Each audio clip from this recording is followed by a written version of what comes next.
جاءتهم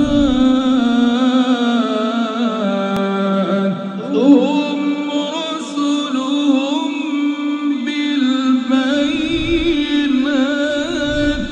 وبالزور وبالكتاب المنير.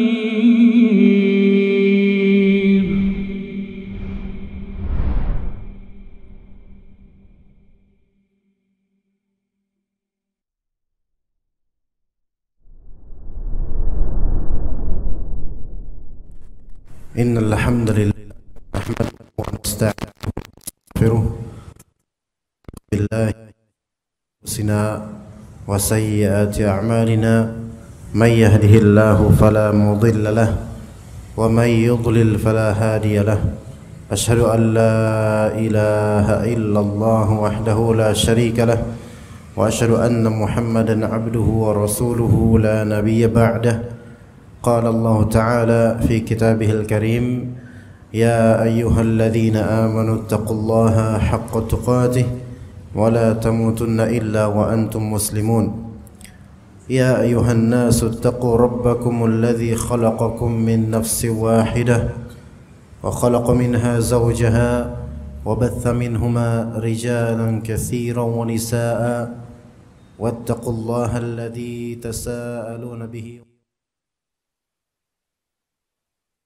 عليكم رقيبا يا أيها قولا سديدا يصلح لكم أعمالكم ويغفر لكم ذنوبكم ومن يطع الله ورسوله فقد فاز فوزا عظيما. فإن أصدق الحديث كتاب الله وخير الهدي هدي محمد صلى الله عليه وسلم وشر الأمور محدثاتها وكل محدثة بدعة وكل بدعة ضلالة وكل ضلالة في النار. أما بعد. Kembali kita lanjutkan kajian kitab Mukhtasar Jami' Al-Ulum wal Hikam di penghujung pembahasan hadis ke-5 berkaitan dengan bid'ah. Pada kesempatan terakhir Al-Imam Ibn Rajab Al-Hafiz Ibn Rajab rahimahullahu ta'ala, beliau menyebutkan kasus yang kadang terjadi dari penggantian suatu ibadah dengan sesuatu, atau suatu perintah atau suatu ibadah diganti dengan sesuatu yang terlarang. Dikatakan oleh beliau rahimahullah, wa qad yubaddalu ba'du ma yu'maru bihi fil ibadati bima huwa manhiyun anhu. Terkadang beberapa hal atau sebagian dari apa yang diperintahkan dalam ibadah itu diganti dengan hal-hal yang terlarang.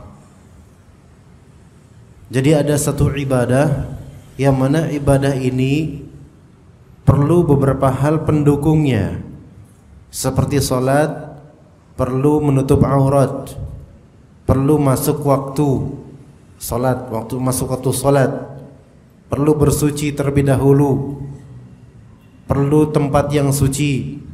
Itu semua mendukung terwujudnya ibadah salat. Nah, di antara faktor pendukung ibadah salat ini malah diganti dengan hal yang haram, hal yang terlarang. Jadi terkadang sebagian dari apa yang diperintahkan dalam ibadah kok diganti dengan hal yang dilarang. Seperti apa contohnya?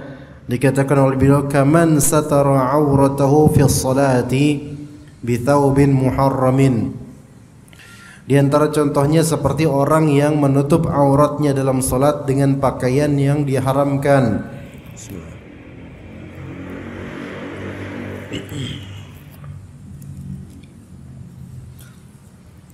Pakaian yang diharamkan itu ada dua macam. Imma diharamkan li dzatihi,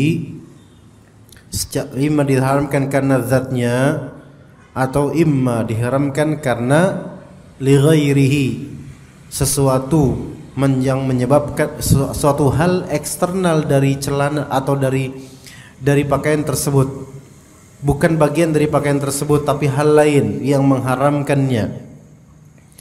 Jadi pakaian yang diharamkan atas manusia itu ada dua macam.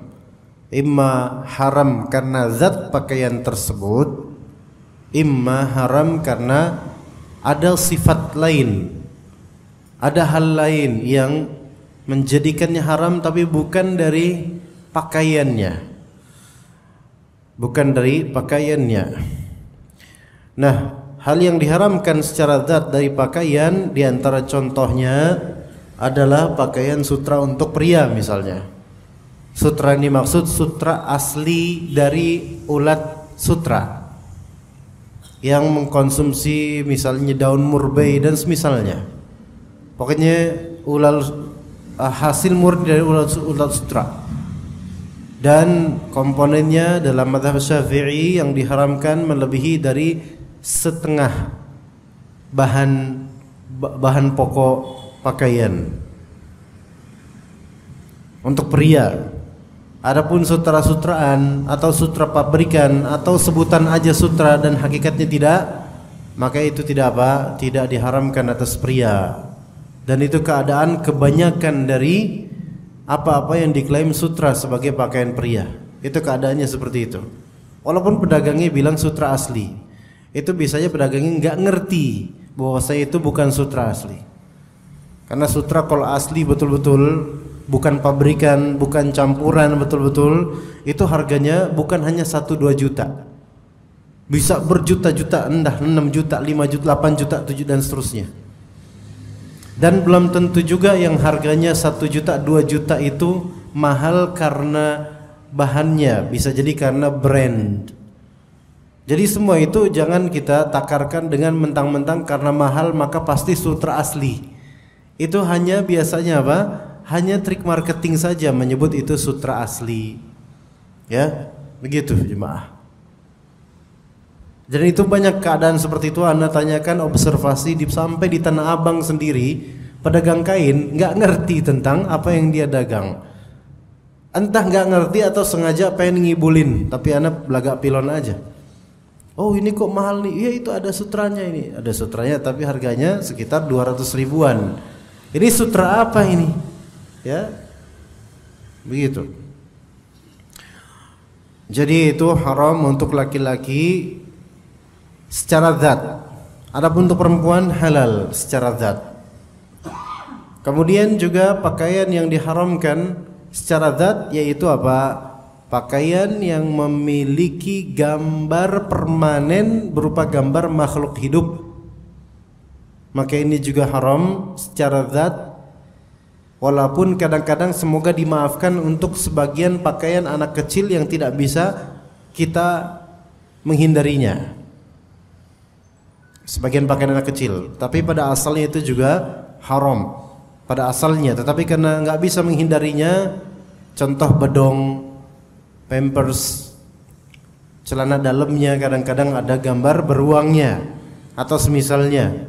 Maka yang seperti ini semoga Allah Ta'ala memaafkan kita semua. Bukan hanya itu saja sih, kadang-kadang tas, ya nggak bisa mencari tas anak yang polos juga susah, ya. Maka semoga Allah maafkan. Tetapi itu asalnya adalah tidak boleh, diharamkan karena ada gambar makhluk hidup.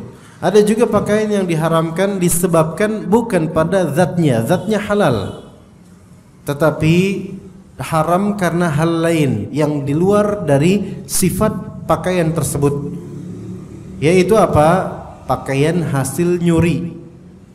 Pakaian hasil nyuri, maka ini haram karena apa? Faktor nyurinya dia.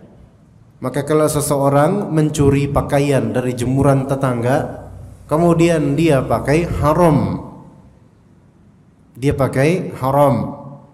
Bagaimana cara menghalalkannya? Ngaku aja, Pak maaf Pak, tadi saya colong pakaiannya. Halal nggak buat saya? Kalau dihalalin jadi halal, dan itu kayaknya nggak bakal deh. Pasti bakal diomelin sama tetangganya. Tapi kalau misalnya tetangga nggak ridho, nggak halal itu pakaian. Ya, Nah, sekarang kasusnya adalah orang yang menutupi auratnya dalam salat dengan pakaian yang diharamkan. Itu kira-kira batal atau enggak, sah atau enggak salatnya? Itu nanti akan kita jawab sesuai dengan bagaimana pendapat yang dikemukakan Ibnu Rajab. Kemudian kata Ibnu Rajab al-Hambali rahimahullah, "Au tawadda'a lis-salati bima'in maghsubin," atau salat di tempat hasil atau berwudu untuk salat dengan air wudu, air tersebut air hasil rampasan milik orang. Ini bahasanya bahasa maghsub. Maghsub itu yaitu air itu asli bukan milik kita, tapi kita rampas dari orang gitu loh, dengan sengaja nyolong dari orang air tersebut, dan itu bukan air yang bersama, bukan air yang sifatnya bersama, air yang disendirikan oleh pemiliknya, dikhususkan oleh pemiliknya untuk dirinya atau keluarganya, maka ini harus kita izin, harus izin ya. Adapun kalau air di masjid ini ya, maka ini air bersama, silakan dimanfaatkan gitu loh. Tapi kalau misalnya air tersebut milik orang, contoh, kita punya tetangga. Tetangga itu sengaja nampung air hujan. Menampung air hujan dalam satu wadah bak gitu. Dia sengaja, mungkin buat minum, mungkin ada khasiat tertentu dia pengen minum. Udah sengaja ditampung kayak gitu, kemudian kita pakai buat wudu. Kita tahu ini air ini adalah air tadahan, air hujan yang sengaja disendirikan oleh tetangga kita, malah kita pakai. Ini masuk dalam ghasab. Kenapa? Karena tetangga kita sengaja menadahnya untuk dirinya. Ini air eksklusif. Betul, air hujan itu untuk manusia dari Allah, untuk manusia seluruhnya. Tetapi ketika manusia sengaja menadahnya, ini menandakan dia mengeksklusifkan air tersebut untuk dirinya. Maka kalau kita ambil tanpa izin, apalagi di depannya pula, ini ghasab namanya. Ya, maka enggak boleh. Apa hukum wudu tersebut, sah atau tidak? Nah, itu akan nanti kita jawab. Kemudian kasus berikutnya, aw shalla fi buq'atin ghasbin, atau salat di tempat hasil merampas milik orang. Dan ini terjadi, bahkan tempat tersebut dikenal oleh masyarakat atau oleh ownernya sebagai masjid. Tapi itu tanah milik apa? Milik BUMN. Lahan kosong di beberapa tempat di Jakarta, kasus-kasus itu terjadi. Ya, biasanya jemaah dari golongan sebelah tuh kayak gitu tuh. Kebelet pengen punya masjid, kebelet pengen dirinya dituakan, dikiaikan, dihormati, diimamkan, akhirnya didirikan aja dulu masjid. Didirikanlah masjid. Padahal itu tanah kosong itu milik BUMN misalnya, milik negara misalnya, atau mungkin milik swasta, ya. Bahkan sudah ada pagernya gitu, dilarang transpas, dilarang melewati tempat itu, tapi tetap aja bangun masjid buat warga oleh tetua di situ. Dibangunlah kemudian masjid, dan udah dapat donasi dari mana? Donasi nyari dari Wahabi Kuwait, Wahabi Saudi ya. Namun nanti pas sudah jadi masjid, isi kajian-kajian anti Wahabi. Dan ini bisa terjadi. Maka kemudian jadilah itu masjid. Jadi masjid, toaknya kemana-mana, keras dan besar masjid itu, aktif khalas, udah bertahun-tahun. Namun itu tanah asli milik siapa? Milik BUMN misalnya.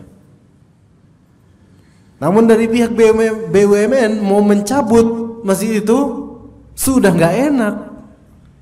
Nanti takutnya diamuk warga. Ini trik seperti ini beberapa kali terjadi di Jakarta dan di tempat lainnya. Apakah masjid ini di atas tanah maghsubah? Iya, masjid ini di atas tanah yang hasil rampasan. Apakah salat di situ sah atau enggak? Khilaf di antara ulama.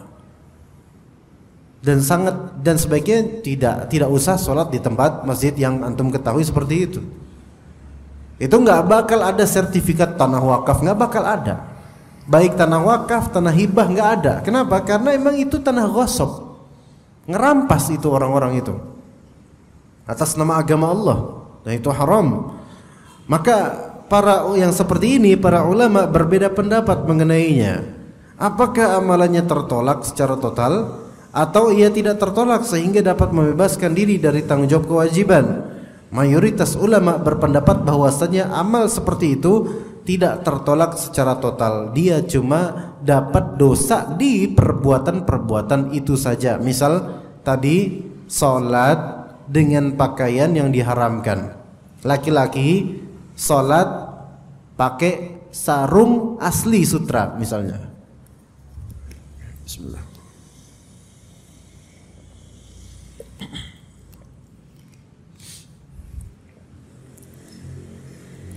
Sarung asli sutra misalnya. Contoh sutra Bugis. Ya, dan itu asli betul-betul dari urat sutra misalnya.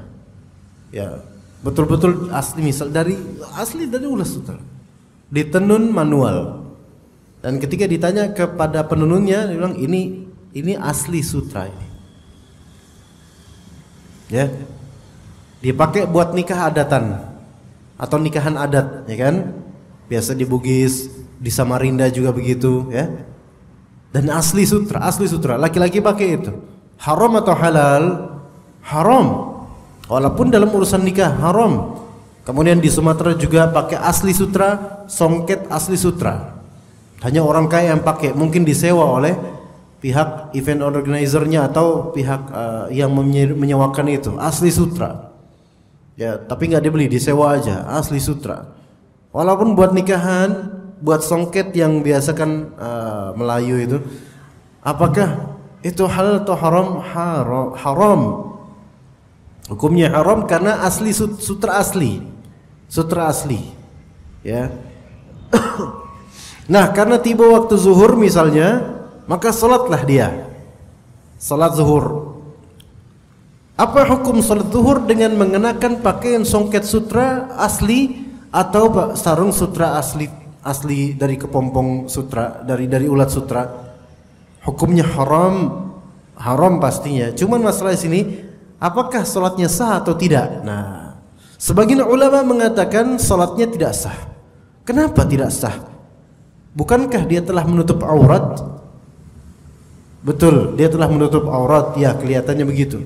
Tetapi ketika dia memakai pakaian sutra seperti celana sutra dan semisalnya, maka diibaratkan dia tidak memakai pakaian tersebut di bagian itu, sehingga tetap tampak secara syar'i auratnya tersingkap. Itu pendapat sebagian ulama. Ya. Namun insyaallah jumhur ulama mengatakan salatnya tetap sah secara fikih, secara salat, tapi dia mendapatkan dosa, yaitu dosa memakai pakaian seperti itu untuk salat ataupun untuk yang lainnya. Begitu jemaah sekalian. Dulu di pesantren saya, di pesantren ya, santri banyak ratusan ketika itu, ada keluarga seorang santri itu. Keluarga seorang santri dari ayahnya, ibunya ya, ada abangnya, masnya. Ya. Mungkin saking gaulnya dia bergaya banget pokoknya, atau memang sengaja nantang. Itu kan pesantren. Ya mereka, sebagian mereka sebut penjara suci, ya isinya orang-orang alim katanya gitu. Maka emasnya teman kita ini pakai baju kaos. Belakangnya apa? Belakangnya ada gambar perempuan dengan buka aurat semi telanjang, tulisannya Beverly Hills. Tahu Beverly Hills, Pak? Tahun 90-an tuh populer itu program TV di pantai-pantai itu. Dan itu aurat perempuan jelas-jelas. Dan dia kemudian ikut sholat bersama semua santri di masjid kami. Ratusan santri. Dia sendiri pakai itu dengan PD-nya. Biasa aja. Tahir. Ini orang kalau sekarang jadi YouTuber ini, PD-nya luar biasa. Atau mungkin jangan-jangan dia lagi bikin konten ketika itu. Tapi itu tahun kapan? 20 tahunan dulu. Nah, Apa keabsahan salatnya mas-mas ini? Sah atau tidak?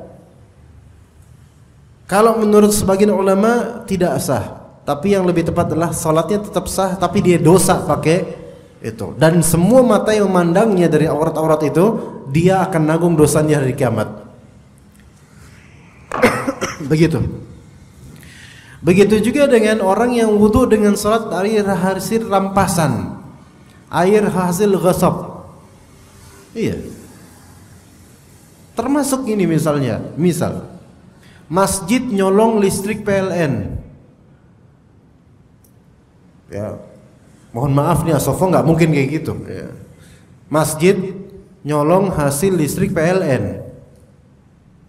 Nah, pihak PLN yang mau negor, ini masjid, nggak ditegur, keterlaluan dia bikin banyak acara tahlilan. Udah gitu sound systemnya gede-gede lagi, lumayan ini. Ya, apa hukum sholat di masjid itu? Minimal gini lah, apa hukum azannya muadzin? Ya sah sebagai azan. Yang berdosa siapa? Muadzinnya bukan. Muadzin nggak ngerti apa-apa mungkin, atau mungkin ngerti tapi dia nggak punya otoritas, melainkan ketua DKM dan kiainya. Kiainya ngerti tapi fatwanya apa? Nggak apa-apa, fisabilillah kok, bakhil banget PLN gitu. Makanya seperti ini nih, fatwa nyesatin, fatwa menyesatkan ini. Giran menguntungkan nggak apa-apa, giran nggak untung nggak boleh.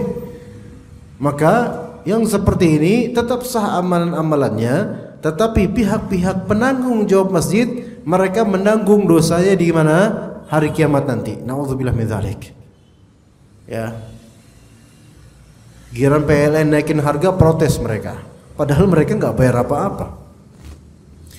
Kemudian juga sholat di tempat hasil merampas milik orang. Ya, seperti itu, semacam itu. Semua itu tetap sah amalannya, tetapi dia mendapatkan dosa dari perbuatan-perbuatan yang tadi disebutkan. Baik, hadis ke-6 jemaah sekalian, halal dan haram, dari An-Nu'man bin Bashir radhiyallahu anhu, beliau berkata, aku mendengar Rasulullah sallallahu alaihi wasallam bersabda, innal halala bayyinun wa innal harama bayyinun wa bainahuma umurun mushtabihat. Sesungguhnya yang halal itu jelas. Bayyin itu artinya jelas. Halal itu jelas. Wa innal harama bayyin. Yang haram itu jelas. Wa bainahuma umurun mushtabihat.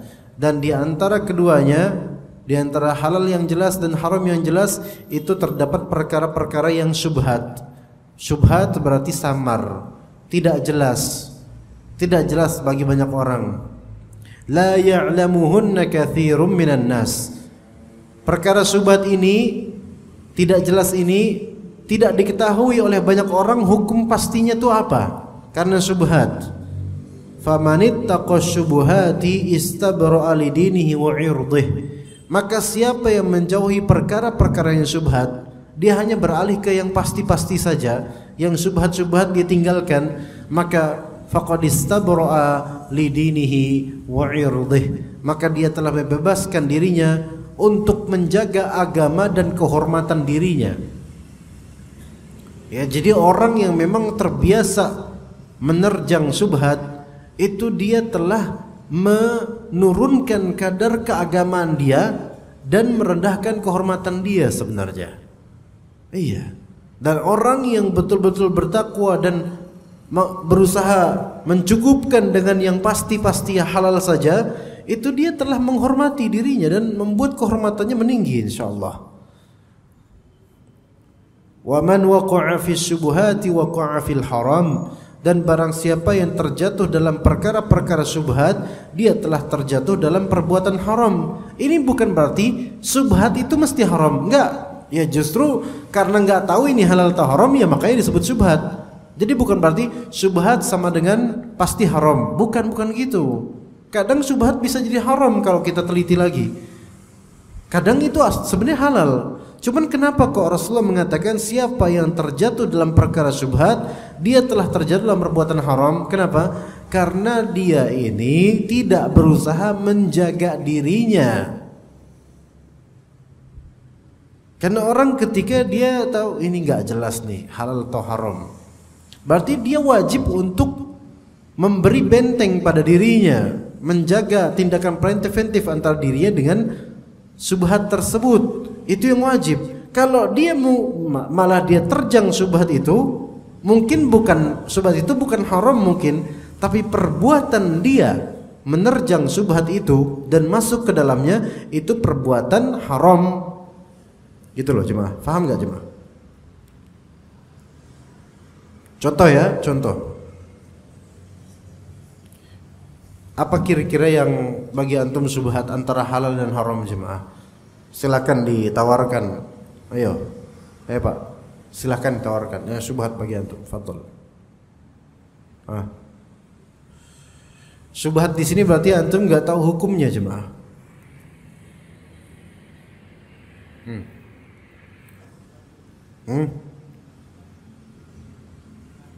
Iya bener ragu-ragu, tapi contohnya Pak, mohon maaf, contohnya itu apa?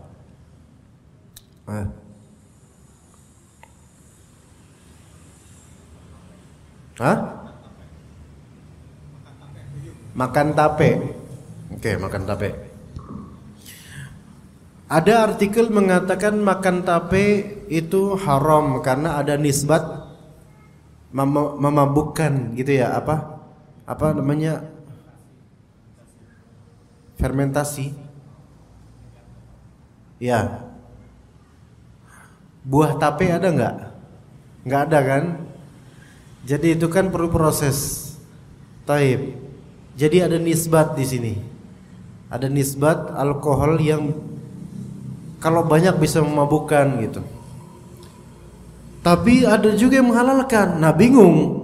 Ada pedagang tape, udah tua, antum gak tega pengen beli, tapi tape. Antum tanya ke pedagangnya,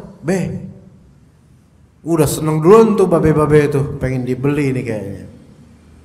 Ada dagangan lain gak selain tape? Ikan cere, ikan lele kayak gitu apa? Gak ada, ini dagangan saya ini doang. Ya, syubhat nih ya. Nah bingung kan, mau makan gak ya? Ya, kalau dia memang ragu, betul-betul ragu, tinggalkan. Nah terus kemudian, gak ditinggalkan, antum tetap makan. Beli, antum makan, gak apa-apa lah.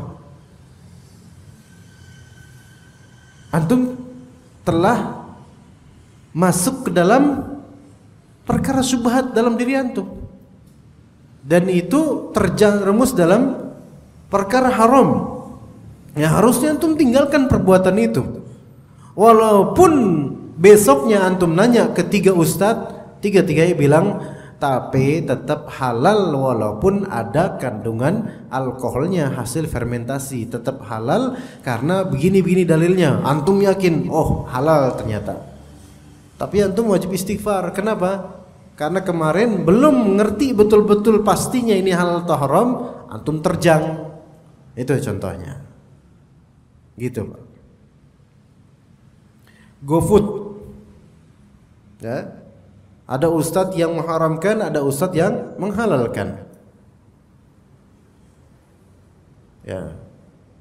Nah, bingung. Yang mengharamkan ada dalilnya, yang menghalalkan ada dalilnya. Ketika bingung ini kan menjadi syubhat. Bisa jadi GoFood itu halal. Tapi ketika antum nggak tahu ini halal atau haram, bingung, antum tetap aja mesen karena mager. Ya, dah pesenlah. Ini berarti sudah menerjang. Ini sudah masuk ke dalam perkara syubhat, maka masuk terjerap dalam hal yang haram. Itu maksudnya. Boleh jadi GoFood ini halal gitu loh. Mungkin dalam seminggu kemudian ketika antum riset lagi dan bandingkan pendapat yang mengharamkan dan menghalalkan, ya lebih tepat menghalalkan misalnya. Baru yakin ini halal. Al halalu bayyin, GoFood bayyin halal misalnya. Tapi sebelum antum mengetahui itu dulu, sepekan sebelumnya itu masih syubhat gampang di hati. Akhirnya tetap aja terjang. Nah, itu dosa. Istighfar. Nah, begitu. Ya. Lebih jelek lagi ya kalau misalnya udah ragu halal atau haramnya, terjang aja lah. Pas udah tabayun, sepekan kemudian tahu ini haram. Nah, itu istighfar berkali-kali itu, ya. Kemudian karra'i yar'a haula al-hima yusiku an yarta'a fihi. Itu menerjang syubhat itu bagaikan seorang penggembala yang menggembalakan ternaknya di sekitar daerah terlarang, yang hampir saja hewan gembalaannya merumput ke dalamnya. Belum sampai ke daerah terlarang, belum, tapi dekat haula itu, di sekitar, dekat dengannya. Itu zona masih halal. Mungkin halal, mungkin boleh, tetapi potensi masuknya itu sangat kuat gitu loh, sehingga orang yang tidak waspada bisa dosa gitu loh. Karena ketidakwaspadaan dia dan meremehkannya. Ala wa inna likulli malikin hima, ala wa inna himallahi maharimuh. Ketahuilah bahwa setiap raja itu memiliki batas daerah terlarang bagi orang lain, dan ketahuilah bahwa sesungguhnya daerah terlarang Allah adalah perkara-perkara yang diharamkannya. Ala wa inna fil jasadi mudghah idza salahat salahal jasadu kulluh wa idza fasadat fasadal jasadu kulluh ala wahya al-qalb. Ketahuilah, ingatlah bahwa di dalam tubuh terdapat segumpal daging. Jika baik maka seluruh tubuh menjadi baik, dan jika rusak maka seluruh tubuh menjadi rusak pula. Ketahuilah bahwa ia adalah qalbu. Qalbu di sini maksudnya adalah jantung. Ya, kalau bahasa Indonesia itu diartikan sih hati, tapi bukan liver maknanya.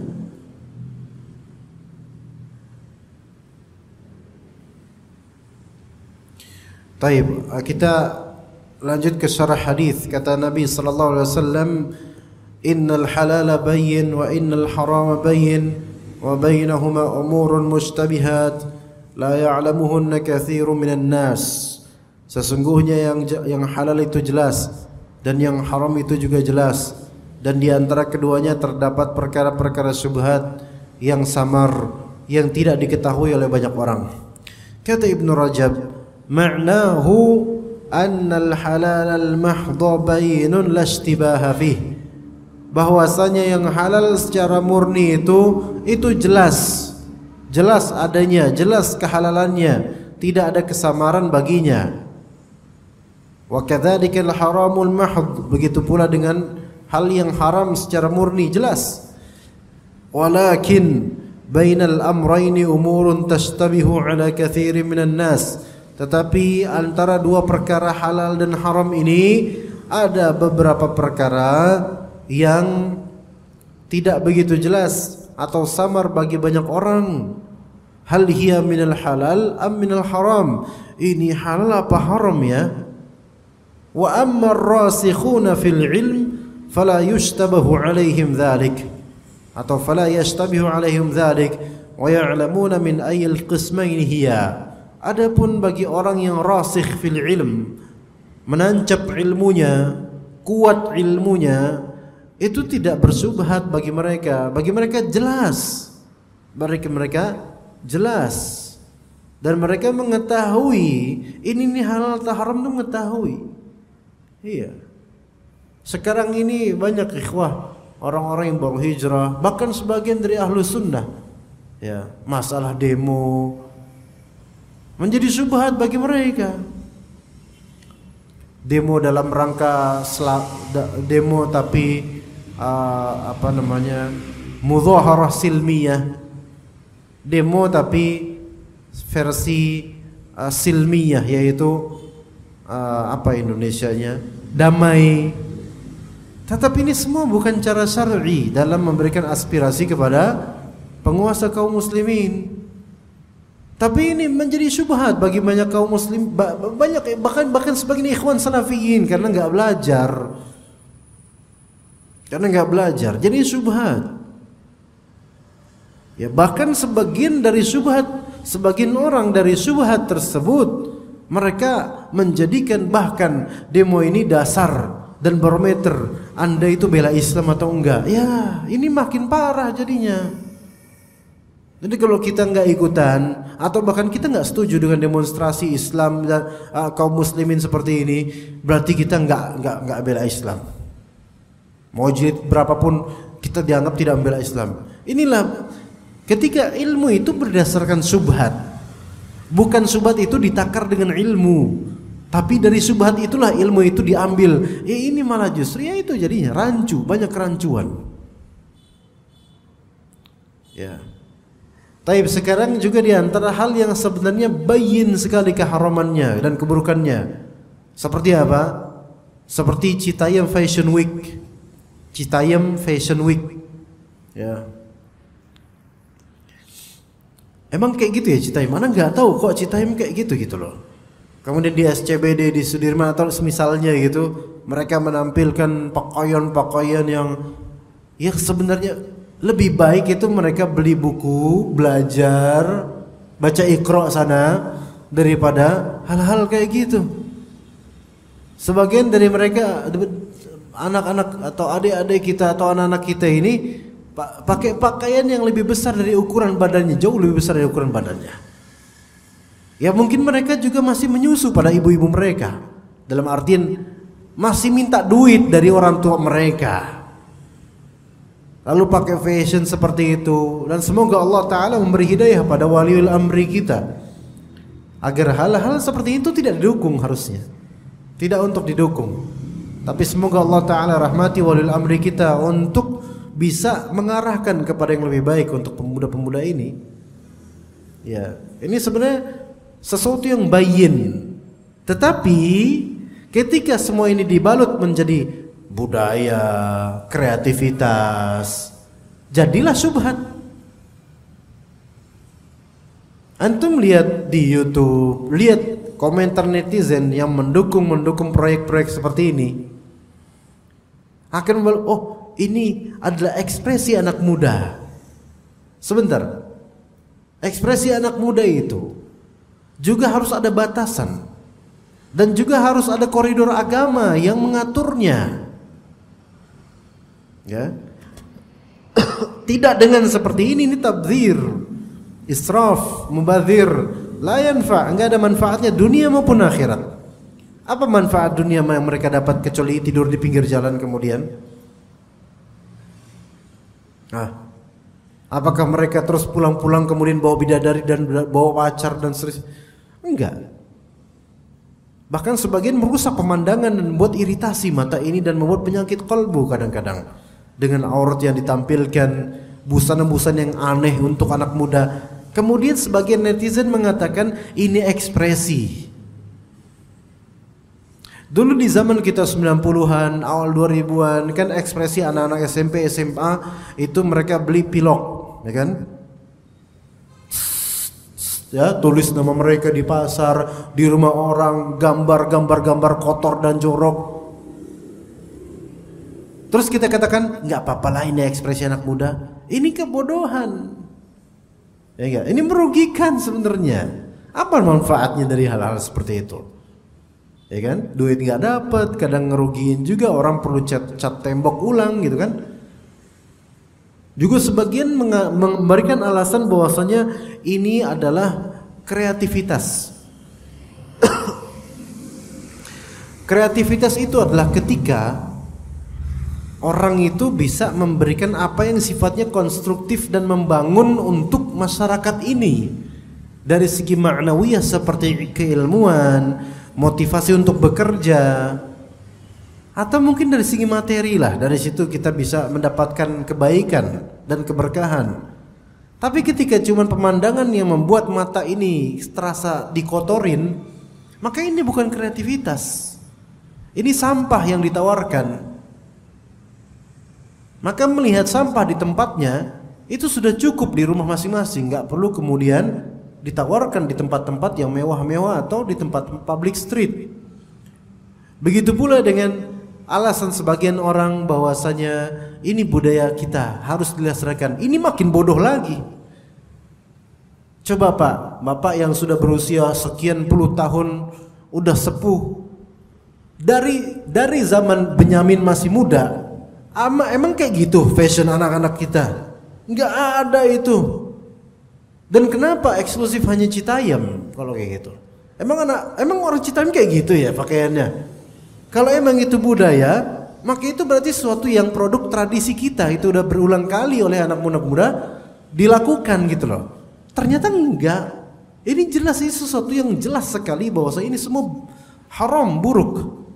Dan kalau dilestarikan liberalisme dalam berekspresi seperti ini, walaupun hanya dalam bentuk berpakaian dan berbusana atau berjalan, ekspresi anak muda, nanti LGBT juga akan ikutan, akan bikin festival baru. Ini kan budaya kita. Kita hanya mengekspresikan ke LGBT-an kita. Na'udzubillah min dzalik. Mau jawab apa kemudian orang-orang kemudian? Mereka akan menjawab apa? Kita menerima perbedaan, bukan penyimpangan. Pak, Citayam Fashion Week itu penyimpangan, bukan sebatas perbedaan.